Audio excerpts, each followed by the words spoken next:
बातमी आहे अजित पवारांविषयीची।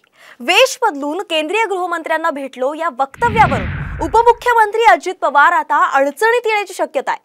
नाव बदलून खोटी ओळखपत्र दाखवून दिल्लीला जाणं हा राष्ट्रीय सुरक्षेचा खेळ आहे। उद्या दहशतवादी सुद्धा अशाच पद्धतीने देशात शिरू शकतात असा घणाघातच खासदार संजय राऊतांनी केलाय। तर खासदार सुप्रिया सुळे यांनी सुद्धा आपण नागरी उड्डाण मंत्रालयाला याबाबत विचारणा करणार असल्याचं सांगितलेलं आहे।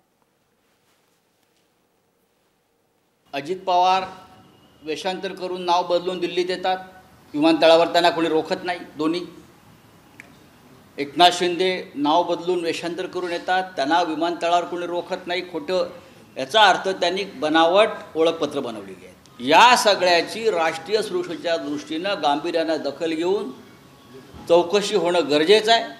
अजित पवार आणि इतर काही लोकांवरती गुन्हे दाखल करून राष्ट्रीय सुरक्षा कायद्याखाली त्यांची चौकशी होणं गरजेचं आहे। ज्या प्रमाणे एकनाथ शिंदेनं व्यक्तिगत टीका करतायत हे महाराष्ट्रात कधीच घडलं नाही। ते म्हणता मुल्ला मौलवींच्या वेशामध्ये या ठिकाणी ते दिल्लीला अमित शहाना भेटायला जात होते। अरे ज्या मुल्ला मौलवींच्या आशीर्वादाने तुमचे खासदार निवडून आले, तुम्ही त्यांचा अपमान करतायत आणि एकनाथ शिंदेंना दाढी येते, तुम्हाला दाढी येत नाही, याच्यात आमचा दोष आहे काय? मग उद्या अजित पवारांनी असं केलं, उद्या कुठला तरी टेररिस्ट असं करेल, तो नाव बदलून येईल, याची जबाबदारी कोण घेणार? It is a national security issue. Mumbai आणि दिल्ली एअरपोर्टची चौकशी झाली पाहिजे की अजित पवार वेश आणि नाव बदलून एअरलाईनचीही चौकशी झाली पाहिजे।